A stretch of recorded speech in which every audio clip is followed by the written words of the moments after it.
जय श्री राम। श्री बालाजी फली ज्योतिष में आप सबका बहुत बहुत स्वागत है।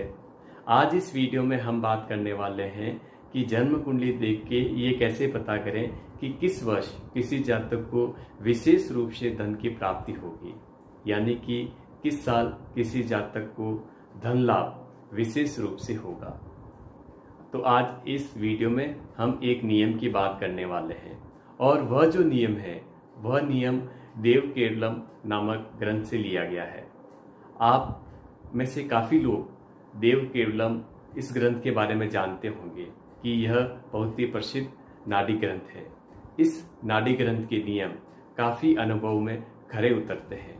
तो उन्हीं नियमों में से एक नियम की चर्चा मैं आज आपके सामने करूँगा। यह जो नियम है, यह नियम गुरु के गोचर से संबंधित है कि गुरु का गोचर जब इन राशियों में होगा तब जातक को विशेष रूप से धन की प्राप्ति होगी। तो आइए देखते हैं कि वह नियम क्या है।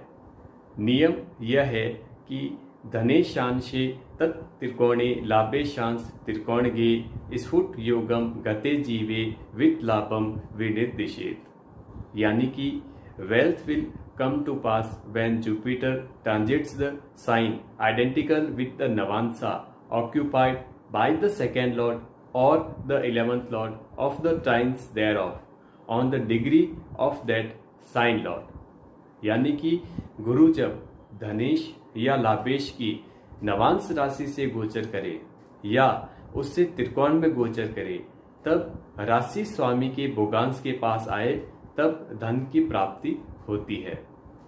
आइए अब इस नियम को थोड़ा सा विस्तार से समझते हैं। जैसा कि हम जानते हैं कि जन्म कुंडली में मुख्य रूप से दो भाव धन भाव हैं। पहला है दूसरा भाव और दूसरा है 11वां भाव, यानी कि धन भाव और लाभ भाव। यह धन के मुख्य रूप से दो भाव हैं। तो हमें क्या करना है कि जो धन भाव का जो स्वामी है यानी कि धनेश या द्वितीयेश और जो लाभ भाव का स्वामी है यानी कि लाभेश या एकादशेश, इनकी नवांश कुंडली में स्थिति देखनी है कि ये किस नवांश में स्थित है।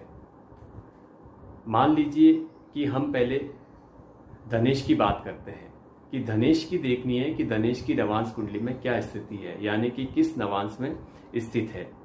मान लीजिए कि कर्क लग्न की कुंडली है तो उसमें धनेश बनता है सूर्य। तो सूर्य को हम देखेंगे कि नवांश कुंडली में वह किस नवांश में स्थित है। मान लीजिए सूर्य नवांश कुंडली में मेष राशि में स्थित है। गुरु का गोचर जब मेष राशि में होगा तब जातक को विशेष रूप से धन की प्राप्ति होगी। लेकिन उस गोचर में भी, मेष राशि में गोचर में भी किसी जातक को कब विशेष रूप से धन की प्राप्ति होगी, तो उसके लिए यह कहा गया है कि उसका जो स्वामी है, यानी कि मेष राशि में गुरु का गोचर हो रहा है तो मेष राशि का स्वामी हुआ मंगल। तो मंगल देखिए कि नवांश कुंडली में कितने डिग्री पर स्थित है, यानी कि हमें मंगल की नवांश जन्म कुंडली में ये देखना है कि जन्म कुंडली में उसकी डिग्री क्या है। तो जब गुरु का गोचर मेष राशि में उतने डिग्री पर होगा या उसके आसपास जब गुरु का गोचर होगा तब जातक को विशेष रूप से धन की प्राप्ति होगी। अब जैसे कि सूर्य जो है वह मेष नवांश में स्थित है और मेष नवांश का स्वामी हुआ मंगल। तो मंगल मान लीजिए कि जन्म कुंडली में 12 डिग्री पे स्थित है।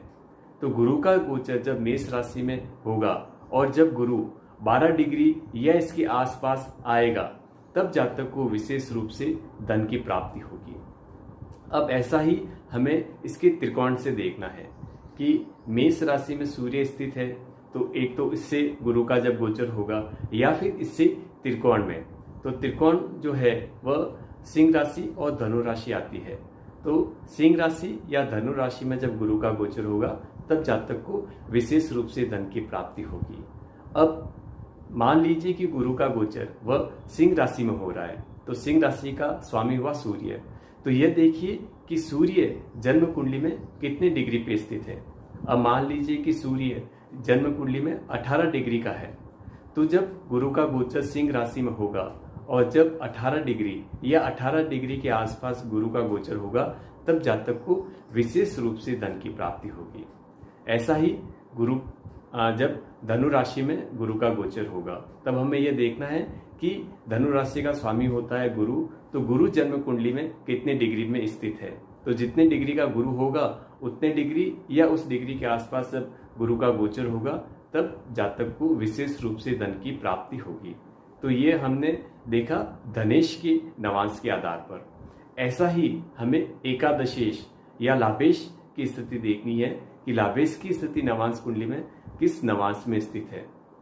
अब वह जिस नवांश में स्थित होगा उस नवांश राशि में या उससे त्रिकोण जो राशि है उनमें जब गुरु का गोचर होगा और उन राशियों का स्वामी जितने डिग्री में जन्म कुंडली में स्थित है उतने ही डिग्री पर जब गुरु का गोचर होगा, तब जातक को विशेष रूप से धन की प्राप्ति होगी।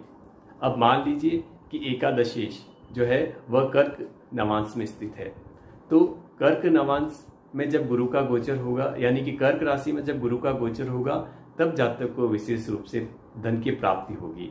अब कर्क राशि में भी जब कब होगा, तो देखिए कि चंद्रमा जन्म कुंडली में कितने डिग्री का है। अब चंद्रमा मान लीजिए कि 23 डिग्री का जन्म कुंडली में स्थित है, तो गुरु का गोचर जब कर्क राशि में 23 डिग्री का या इसके आसपास होगा, तब जातक को विशेष रूप से धन की प्राप्ति होगी। अब ऐसा ही इससे त्रिकोण में देखना है कि जैसे कर्क राशि में गुरु का गोचर हो रहा है, तो कर्क राशि से त्रिकोण राशि आती है वृश्चिक राशि और दूसरी राशि आती है मीन राशि। तो जब गुरु का गोचर कर्क राशि, वृश्चिक राशि या मीन राशि में होगा, तब जातक को विशेष रूप से धन की प्राप्ति होगी। और उसमें भी जो उनका जो स्वामी है, जैसे मान लीजिए कि वृश्चिक राशि में गोचर कर रहा है, तो ये देखिए कि जन्म कुंडली में मंगल कितने डिग्री का है। या फिर मीन राशि में अगर गुरु का गोचर हो रहा है, तो ये देखिए कि मीन राशि का स्वामी जो गुरु है वह जन्म कुंडली में कितने डिग्री का है। तो जितने डिग्री का वह ग्रह स्थित है, उस डिग्री या उस डिग्री के आसपास जब गुरु का गोचर होगा, तब किसी जातक को विशेष रूप से धन की प्राप्ति होगी। अब इस नियम को हम एक कुंडली के उदाहरण से समझते हैं। यह जन्म कुंडली आपके सामने है और तुला लगन की यह कुंडली है। अब तुला लगन की कुंडली में जो धनेश है वह बनता है मंगल और जो एकादशेश है वह बनता है सूर्य। तो हमें यह देखना है कि मंगल और सूर्य ये दोनों ही नवांश कुंडली में किस नवांश में स्थित है। तो अब मंगल जो है वह नवांश कुंडली में मेष नवांश का स्थित है। तो गुरु का गोचर जब मेष राशि में होगा या इससे जो त्रिकोण राशि है, यानी कि सिंह राशि और धनु राशि, इनमें जब गुरु का गोचर होगा, तब जातक को विशेष रूप से धन की प्राप्ति होगी। अब उसमें भी कब होगा, तो यह देखिए कि जिस राशि में गोचर कर रहा है, यानी कि अगर मेष राशि में गोचर कर रहा है गुरु, तो फिर देखिए कि मंगल जन्म कुंडली में कितने डिग्री का है। तो जितने डिग्री का मंगल है उतने डिग्री पर जब गुरु का गोचर मेष राशि में होगा, तब जातक को विशेष रूप से धन की प्राप्ति होगी। अगर सिंह राशि में गुरु का गोचर हो रहा है, तो देखिए कि जन्म कुंडली में सूर्य कितने डिग्री का है। जितने डिग्री का सूर्य है उतने डिग्री या उस डिग्री के आसपास जब गुरु का गोचर होगा, तब जातक को विशेष रूप से धन की प्राप्ति होगी। ऐसा ही धनु राशि में देखिए, तो फिर गुरु को देखिए कि कितने डिग्री का जन्म कुंडली में स्थित है। तो जितने डिग्री का गुरु स्थित होगा उतने ही डिग्री पर जब गुरु का गोचर होगा, तो उस डिग्री या उस डिग्री के आसपास जब गुरु का गोचर होगा, तब जातक को विशेष रूप से धन की प्राप्ति होगी। ऐसा ही एकादशेश के साथ देखना है कि एकादशेश इस कुंडली में नवांश कुंडली में स्वनवांश में स्थित है, यानी कि सिंह नवांश में स्थित है। तो गुरु का गोचर जब सिंह राशि में होगा, तब जातक को विशेष रूप से धन की प्राप्ति होगी। और उसमें भी यह देखना है कि सूर्य जन्म कुंडली में कितने डिग्री का है। तो जितने डिग्री का सूर्य है उतने डिग्री का जब गुरु का गोचर होगा, तब जातक को विशेष रूप से धन की प्राप्ति होगी। अब सिंह राशि से जो त्रिकोण राशि आती है वह आती है धनु राशि और मेष राशि। तो जब धनु राशि या मेष राशि में गुरु का गोचर होगा, तब यह गोचर भी जातक के लिए धनदायक रहेगा। अब इनका जो स्वामी है, अगर धनु राशि में हो रहा है तो इसका स्वामी बनता है गुरु, और मेष राशि में अगर हो रहा है तो इसका स्वामी बनता है मंगल। तो गुरु और मंगल यह देखिए कि जन्म कुंडली में कितने डिग्री के हैं। तो उतने डिग्री का गोचर जब इन राशियों में गुरु का होगा, तब जातक को धन विशेष रूप से प्राप्त होगा। यह जो नियम है यह बहुत ही सरल और सटीक नियम है और अनुभव में बिल्कुल खरे उतरते हैं। इस नियम को जब आप जन्म कुंडली में अप्लाई करें तब कुछ और चीजों का ध्यान रखने की आवश्यकता है। जैसे कि जिस राशि में गुरु का गोचर हो रहा है तो जन्म कुंडली में यह देखिए कि वह राशि बलवान है या निर्बल है। अब अगर बलवान होगा तो फिर वह फल अपना और अच्छी तरीके से दे पाएगा। मान लीजिए कि सिंह राशि में गुरु का गोचर हो रहा है और सिंह राशि जन्म कुंडली में जो है केंद्रीय त्रिकोण भाव में आ रही है, उसका स्वामी अपनी उच्च राशि, मूल त्रिकोण राशि, स्व राशि, मित्र राशि में स्थित है, केंद्रीय त्रिकोण में स्थित है, शुभ ग्रह के साथ में स्थित है, शुभ ग्रह की दृष्टि इसके ऊपर स्थित है, तो फिर शुभ फल जातक को बहुत ज्यादा मिलेंगे, यानी कि धन की प्राप्ति बहुत अच्छी होगी। और जिस राशि में गुरु का गोचर हो रहा है वह राशि अगर जन्म कुंडली में पीड़ित है, उसका स्वामी निर्बल है, तो फिर वहां पर जातक को धन की प्राप्ति नहीं हो पाएगी।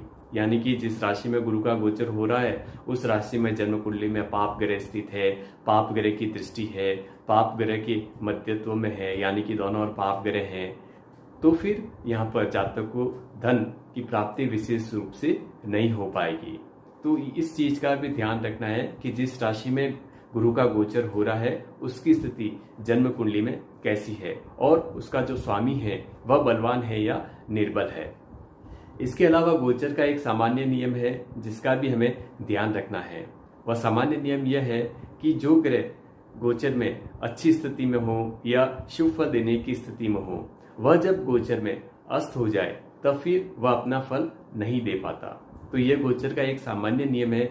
इस नियम को भी हमें ध्यान में रखना होगा कि मान लीजिए कि गुरु का गोचर आपके लिए बहुत ही शुभ फलदायक है, धनदायक है, और वह अगर गोचर में अस्त हो गया तो उस समय वह अपना शुभ फल नहीं दे पाएगा। तो कुछ चीजों का भी हमें ध्यान रखना है कि जब हम इस नियम को जन्म कुंडली में अप्लाई करें। तो दोस्तों, उम्मीद करता हूं आपको ये वीडियो पसंद आया होगा, और अगर आपको ये पसंद आया है तो इसे लाइक कीजिए, कमेंट कीजिए और इस चैनल को सब्सक्राइब कीजिए। जय श्री राम।